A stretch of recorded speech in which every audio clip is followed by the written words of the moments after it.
ಮಾಡ್ತಾ ಇದ್ದೀವಿ. ಅಂತಿಮವಾಗಿ ಈಗ ನಾವು ಜಿಲ್ಲೆಯಲ್ಲಿ ಎಲ್ಲ ಸಾರ್ವಜನಿಕರು ನಾವೆಲ್ಲ ಒಂದಾಗಿ ಸೇರಿ ಹೆಜ್ಜೆ ಇಟ್ಟರೆ ಇಲ್ಲಿ ಶಾಂತಿ ಸ್ಥಾಪನೆಯಾಗಿ ಸಾಧ್ಯ ಆಗ್ತದೆ.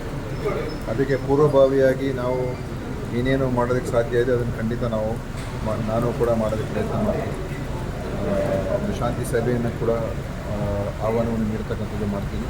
ಎಲ್ಲರನ್ನೂ ಕೂಡ ಕರೆಸುವಂಥದ್ದು ಮಾಡ್ತೀನಿ.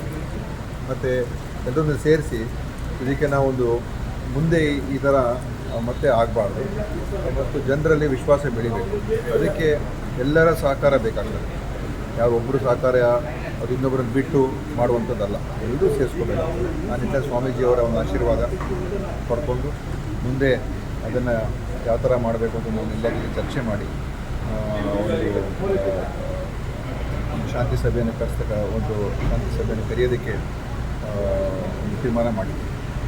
ಈಗ ಜನರಲ್ಲಿ ಯಾವ ರೀತಿ ಒಂದು ಮನವಿಯನ್ನು ಮತ್ತು ಜನರಲ್ಲಿ ಯಾವ ರೀತಿ ಜನರಲ್ಲಿ ಈಗ ನೋಡಿ, ಜನನೂ ಕೂಡ ಈ ಪ್ರಚೋದನೆಕಾರಿ ಮಾತುಗಳು ಕೇಳೋದಕ್ಕೆ ಚೆನ್ನಾಗಿರ್ತದೆ. ಮತ್ತು ಅದರಿಂದ ನಾವು ಉದ್ರೇಕಕ್ಕೆ ಒಳಗಾಗಿ ಭಾವೋದ್ವೇಗಕ್ಕೆ ಒಳಗಾಗಿ ನಾವು ಏನೇನೋ ಯೋಚನೆ ಮಾಡ್ತೀವಿ, ಏನೇನೋ ಮಾಡಿಬಿಡ್ತೀವಿ.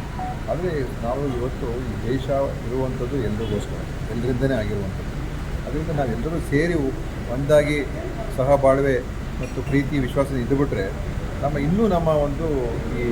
ನಮ್ಮ ಸಮಾಜದ ಬೆಳವಣಿಗೆ ಆಗ್ತದೆ, ಈ ಜಿಲ್ಲೆ ಬೆಳವಣಿಗೆ ಆಗ್ತದೆ ಮತ್ತು ಒಂದು ನೆಮ್ಮದಿಯ ಬದುಕು ನಡೆಸ್ತಕ್ಕಂಥ ಸಾಧ್ಯ ಆಗ್ತದೆ. ಸೊ ಅದಕ್ಕೋಸ್ಕರ ಸಾರ್ವಜನಿಕರು ಪ್ರತಿಯೊಬ್ಬರು ಕೂಡ, ಅದು ಇಂಥ ಜಾತಿಯವರು, ಧರ್ಮದವರು, ಭಾಷೆಯವರು ಅಂತಾರಲ್ಲ, ಎಲ್ಲರೂ ಸೇರಿ ನಾವು ಮಾಡಬೇಕಾಗ್ತದೆ.